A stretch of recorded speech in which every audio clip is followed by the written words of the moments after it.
नमस्कार, मैं भालचंद्र पांडे। आज उपस्थित हैं यूजीसी रेगुलेशन 2026 पे चर्चा करने के लिए। हमारे साथ श्री जुगल किशोर तिवारी जी हैं, पूर्व डीआईजी उत्तर प्रदेश।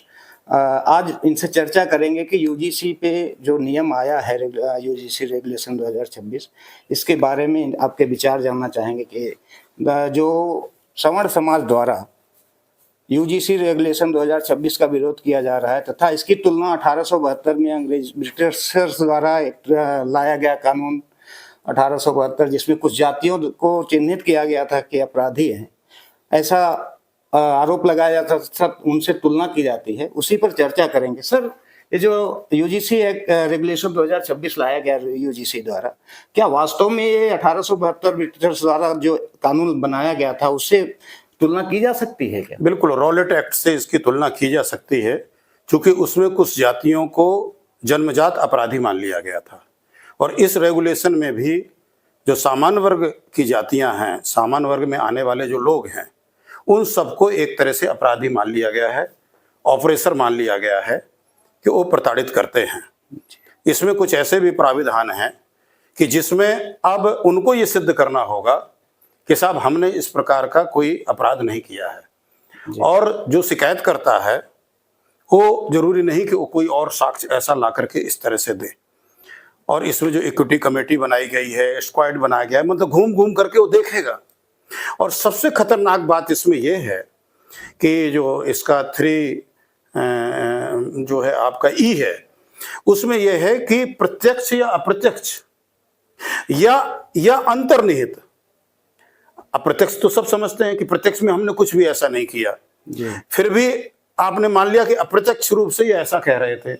यही एक अजीब चीज है। लेकिन उससे भी एक और आगे 4 कदम बढ़ करके है कि अंतर्निहित, यानी आप आराम से बैठे हो, कोई इस तरह की बात नहीं है, लेकिन सामने वाले को ये फील हुआ या नहीं भी हुआ, तब भी उसने ये शिकायत कर दी कि साहब ये जो एक्टिविटी कर रहे थे, ये जो पढ़ रहे थे, ये जो आपस में 2 लोग बात कर रहे थे, ये हमारे प्रति इनका जो दृष्टिकोण था वो अपमानजनक था जी, हमारे प्रति जो है। मतलब इतने खतरनाक चीज कि आपको प्रकट में कुछ करना है ही नहीं है, तब भी आप अपराधी हो।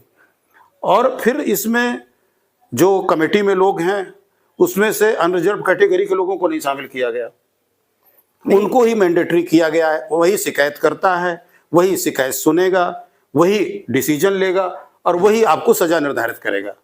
नहीं सर, जैसे आपने कहा है कि इसका दुरुपयोग हो सकता है, लेकिन कुछ लोगों ने, धर्मेंद्र प्रधान जी जो शिक्षा मंत्री हैं इस समय भारत सरकार के, उन्होंने कहा कि नहीं, ये किसी के खिलाफ कोई अन्याय नहीं होने पाएगा।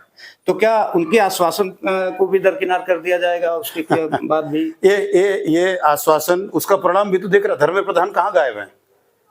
दिल्ली यूनिवर्सिटी में जो हुआ, जेएनयू में जो ढपली गैंग कर रहा है, उसमें मर्द नामर्द और महिलाएं रहती हैं जो हरकत कर रही हैं, जो आपके इलाहाबाद विश्वविद्यालय में हुआ, जो बीएचयू में हुआ, धर्मेंद्र प्रधान कहाँ है? क्या धर्मेंद्र प्रधान को ये चीजें दिखाई नहीं दे रही हैं? अभी ये रेगुलेशन आया भी नहीं है, लागू भी नहीं हुआ है, माननीय सर्वोच्च न्यायालय ने इसको रोक दिया है। और सर्वोच्च न्यायालय ने बड़ी एक तरह से कठोर टिप्पणी करी है, और इनको शर्म से डूब मरना चाहिए जो उन्होंने कहा है कि जहां जातिगत विभाजन बंद होना चाहिए, इस रेगुलेशन को ला करके आप दूरियां बढ़ा रहे हो समाज के अंदर। लेकिन सर, सरकार द्वारा कहा जा रहा है, या इसके पक्ष में जो तर्क देने वाले हैं उनके द्वारा कहा जा रहा है कि कहीं न कहीं ये सुप्रीम कोर्ट के गाइडलाइन में ही बना है। नहीं, सुप्रीम कोर्ट ने ऐसा थोड़े कहा था भाई। सुप्रीम कोर्ट में एक याचिका बहुत समय से विचाराधीन चल रही थी SC ST को लेकर के, और जो सरकार के खुद आंकड़े हैं कि जितनी शिकायतें आई हैं बीच में डिस्क्रिमिनेशन को लेकर के। शिकायतों पर एक बात पूछना चाहेंगे आपसे। सर, शिकायतों में कहा जा रहा है कि 125 से 26% वृद्धि हुई है, या 118% जो है शिकायतों में वृद्धि हुई है। लेकिन जो आंकड़े बताते हैं सर, उसमें आंकड़ा बताता है कि लगभग हमारे देश में 4.5 करोड़ उच्चतर शिक्षार्थी हैं, जिसमें से जो टोटल जो आपत्तियां की गई हैं या जो भेदभाव के आरोप लगाए गए हैं, वो 326 या 346 के आसपास आरोप लगाए गए हैं। तो ये आंकड़े तो सर उस हिसाब से बहुत वो नहीं है, लेकिन फिर भी ये कहा जा रहा है कि नहीं, कॉलेजों में, यूनिवर्सिटियों में, हायर एजुकेशन में उनके साथ भेदभाव जनरल छात्र करते हैं। आपने बहुत सही बात कही, इस बात को लोग नहीं कहते हैं। ये आप जो बात कह रहे हो बिल्कुल सही कह रहे हो कि जो शिकायतों में जो वृद्धि हुई है वो स्टूडेंट्स की संख्या के मुकाबले ना के बराबर है, नंबर एक। नंबर दो, जितनी भी शिकायतें आई हैं उनमें से 99% शिकायतों का समन हो चुका है जी। यानी उनका निस्तारण किया जा चुका है और कोई ऐसी शिकायत नहीं पाई गई है कि जिसको लेकर के ये हाय तौबा मचाया जाए या इस तरह के जो है पूर्वाग्रह से ग्रसित रेगुलेशन लाए जाए जो है। तो ये बिना सिर पैर का है ये, और इसमें एक वर्ग को हम ऑपरेटर ही मान लिया जाए और दूसरे वर्ग को ये मान लिया जाए, एक बड़े वर्ग को जिसमें इसमें ओबीसी को भी शामिल कर लिया गया। तो सर्वोच्च न्यायालय का ऐसा कभी ना सर्वोच्च न्यायालय निर्देश दे सकता है ना ऐसा उनका निर्देश था। जो मैं बता रहा था कि एक लंबे समय से याचिका चल रही थी और इंदिरा जयसिंह, ये याकूब मेनन की भी जो वकील रही हैं, आप जानते होंगे किस तरह के लोगों के लिए, हालांकि अधिवक्ता तो कहते हैं साहब हमारा अधिकार है, हम किसी के लिए भी लड़ेंगे। वो बेमुला ने जो आत्महत्या किया था, रोहित बेमुला ने, जिसको पहले प्रचारित किया गया कि साहब शेड्यूल कास्ट का व्यक्ति है, बाद में जांच से पता चला कि नहीं शेड्यूल कास्ट नहीं ओबीसी है। प्रचारित किया गया कि उसको प्रताड़ित किया गया है, उसने स्वयं सुसाइड नोट लिखा और उसमें कहीं भी उसने इसका उल्लेख नहीं किया। पुलिस की जांच हुई, कमेटी की जांच हुई, सारे लोगों ने ये माना कि इस तरह की कोई घटना नहीं हुई और जो स्वयं उसका सुसाइड नोट है उसमें भी कोई इसी प्रकार का संकेत नहीं है। वो लड़का परेशान था, अपनी पारिवारिक परिस्थितियों से परेशान था, डिप्रेस्ड था, अपने को एडजस्ट नहीं कर पा रहा था, इसको लेकर के उसने आत्महत्या की। वो सारी चीजें ब्लैक एंड व्हाइट में है, ये आपका तेलंगाना की घटना थी।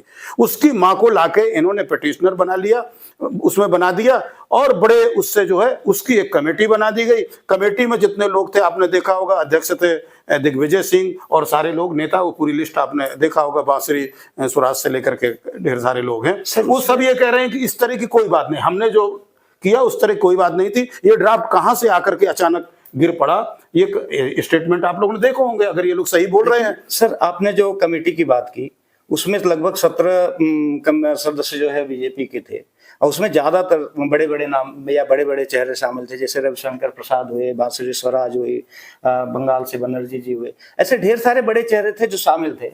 लेकिन वो आके कहीं मीडिया में, स्ट्रीम मीडिया में खुल के उसके ये नहीं कहा कि नहीं ये जो कमेटी यूजीसी ने लागू किया है ये हमारी कमेटी द्वारा नहीं दिया गया है ऐसा कोई सुझाव, तो उसके खिलाफ क्यों नहीं बोलते? नहीं देखिए, सत्ता पक्ष तो क्यों करेगा, क्योंकि ये सारा आक्रोश तो सत्ता पक्ष के लिए ही है लोगों का। जैसे दिग्विजय सिंह चूंकि सीनियर मोस्ट है और उस कमेटी के एक तरह से अध्यक्ष भी थे वो, तो अगर एक व्यक्ति कह रहा, उनका खंडन भी तो नहीं किया किसी ने ना। दिग्विजय सिंह जो बात कह रहे हैं, अगर दिग्विजय सिंह की बात में सच्चाई नहीं है तो अन्य सदस्य आकर के कहे ना कि दिग्विजय सिंह झूठ बोल रहे हैं, और कुछ हो या ना रहा हो।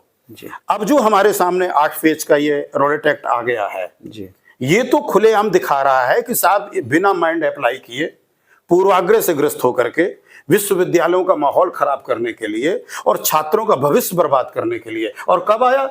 जिस समय एग्जाम्स स्टार्ट हो रहे थे। मतलब इतना भी विवेक नहीं है हमारे राजनेताओं में या यूजीसी में, यूनिवर्सिटी ग्रांट कमीशन में बैठे हुए लोगों में, कि जो ये भी सोचे कि हम किस समय में कौन सी चीज ला रहे हैं।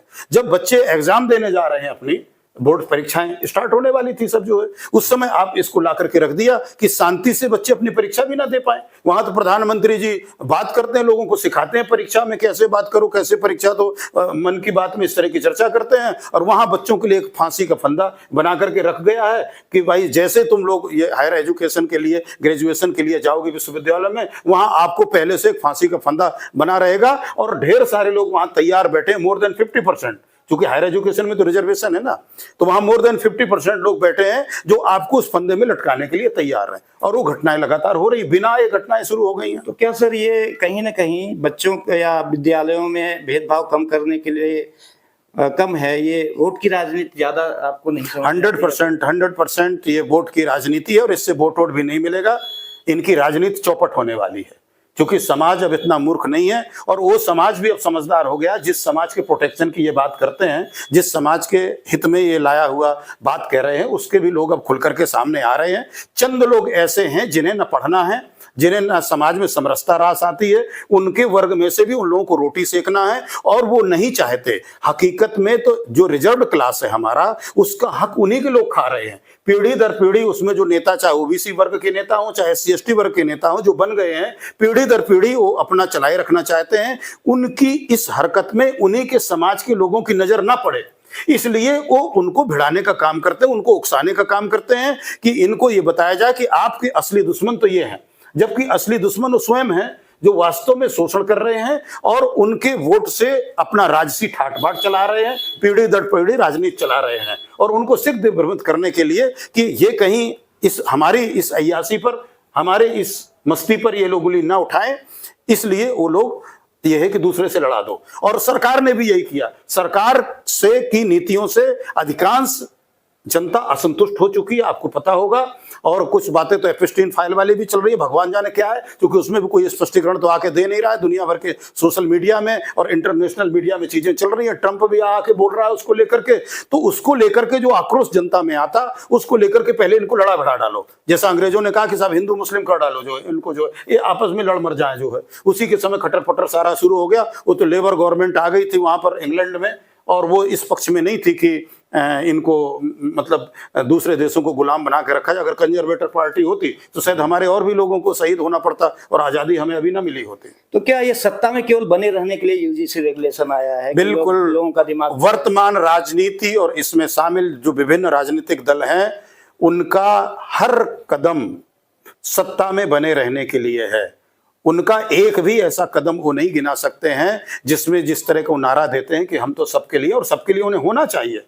क्योंकि भले एक वर्ग कोई उनको वोट ना देता हो, लेकिन ऐसा भी नहीं है कि एक वर्ग में से कोई उनको वोट नहीं देता। एक सामान्य सिद्धांत भैया कि क्या पैदा होते ही आदमी मजबूत, सशक्त और उत्पीड़क हो जाता है, या पैदा होते ही कमजोर और निर्बल और सताया हुआ पैदा होता है? मतलब जिसमें व्यक्ति का वश नहीं है। आपके पास ये कोई ऑप्शन था कि आप कहां पैदा होंगे? नहीं था ना ऑप्शन। लेकिन फिर इस आधार पर कि आप संयोग से, दुर्योग से, दुर्भाग्य से या सौभाग्य से किसी जाति में पैदा हो गए हैं, पैदा होते ही आपके लिए अब फांसी के फंदे तैयार है, आपके साथ डिस्क्रिमिनेशन तैयार है। आपको योग्य होने के बावजूद भी आपके स्थान लिमिटेड कर दिए गए कि इतने में आप रह सकते हो। आप कितने भी नंबर ले आओ, कुछ भी ले आओ, कितनी भी मेहनत करो, कितनी भी गरीबी में पढ़ो, आप कितने भी अभाव में जियो, कितना भी मेहनत करो, चूंकि आप अनारक्षित वर्ग से हो, आपके लिए कोई रक्षण नहीं है। तो ये इस तरह की नीतियां यहाँ चल रही हैं। ये नेचुरल जस्टिस के खिलाफ है और ये तो मानवता के खिलाफ है। और इस तरह की नीतियों को चलाने वाले लोग और इन नीतियों को चलते रहने देने वाले लोग जो है, ये सब के सब अमानवीय हैं। मैं तो इनको इंसान नहीं मानता। सर, जैसे अगर जो यूजीसी रेगुलेशन 26 आया है, अभी तो मान लिया सुप्रीम कोर्ट में है, अगर ये ऐसे इसी तरह लागू हो जाता है तो क्या परिस्थिति बनेगी? और आगे आने वाला समय में देश की जो राजनीति होगी या देश का जो चरित्र होगा कैसा होगा? बिना लागू हुए जो आपने दृश्य दिल्ली यूनिवर्सिटी में देख लिया, जेएनयू में देख लिया, इलाहाबाद विश्वविद्यालय में देख लिया, बीएचयू में देख लिया, इससे भी भयावह दृश्य भारत के सभी विश्वविद्यालयों में होंगे। और आज जो 200 विश्वविद्यालयों में हमारे किसी विश्वविद्यालय की गणना नहीं है, विश्वगुरु बनने का दावा हम कर रहे हैं, तब हजारों हजार उसमें कोई यहाँ पढ़ना लिखना नहीं चाहेगा। और फिर तो मुझे लगता है हम लोगों को एक प्राइवेट विश्वविद्यालय खोलना होगा जिसका यूजीसी से कोई मतलब नहीं रहेगा, और हार्वर्ड और कैम्ब्रिज यूनिवर्सिटी से हम लोग एफिलिएशन लेंगे। हमारे बच्चे, फिर ऐसा तो है नहीं कि हम अपने बच्चों को जेल जाने के लिए और मरने के लिए छोड़ दें। फिर हमें ये उपाय करना पड़ेगा कि हम अपने विश्वविद्यालय तैयार करेंगे और यहाँ के यूजीसी से और यहाँ की गवर्नमेंट के से नहीं करेंगे। हम कैम्ब्रिज और हार्वर्ड और जो विश्वविद्यालय कोलंबिया यूनिवर्सिटीज, वहाँ से एफिलिएशन लेंगे, वहाँ से मान्यता लेंगे और अपने बच्चों को वहाँ पर पढ़ाएंगे। और ये यही चाहते हैं कि जो गुणवत्तापूर्वक शिक्षा है उसको ओबीसी और SC ST समाज के व्यक्ति वहां तक पहुंच ही न सकें, जिससे जिंदगी भर ये मोहताज रहे। 10,000 5,000 के लिए हमको ये वोट दें और हम इनके भगवान के रूप में प्रतिष्ठित हो जाएं, जिससे पीढ़ी दर पीढ़ी हम और हमारे बच्चे राजनीति करते रहें। इनका यही उद्देश्य है। इनका उद्देश्य इनको भलाई करना नहीं है। तो जैसे कि देखा आपने, सर का कहना है कि अगर यूजीसी रोल बैक नहीं होता तथा सुप्रीम कोर्ट के गाइडलाइन अगर इसके पक्ष में जाते हैं तो कहीं ना कहीं हम लोगों को या हमारे समाज को अथवा अर्थात सवर्ण समाज को कहीं ना कहीं एक ऐसे यूनिवर्सिटी की स्थापना करनी पड़ेगी जो कि कैम्ब्रिज, हार्वर्ड तथा इत्यादि जो विदेशी या यूरोपियन विश्वविद्यालय हैं वहाँ से एप्लीकेशन लेना पड़ेगा तथा नए कॉलेजों की स्थापना करनी पड़ेगी तथा अपने बच्चों को वहाँ पर शिक्षा देना पड़ेगा। क्योंकि हम अपने बच्चों को ऐसी माहौल में नहीं भेज सकते जहाँ की वो अपने परतंत्र महसूस करें तथा अपनी शिक्षा, उनकी शिक्षा प्रभावित हो। इस पर आपके क्या विचार हैं? आप अपने विचार जरूर हमें शेयर कीजिएगा तथा हमारे चैनल को जरूर सपोर्ट करें।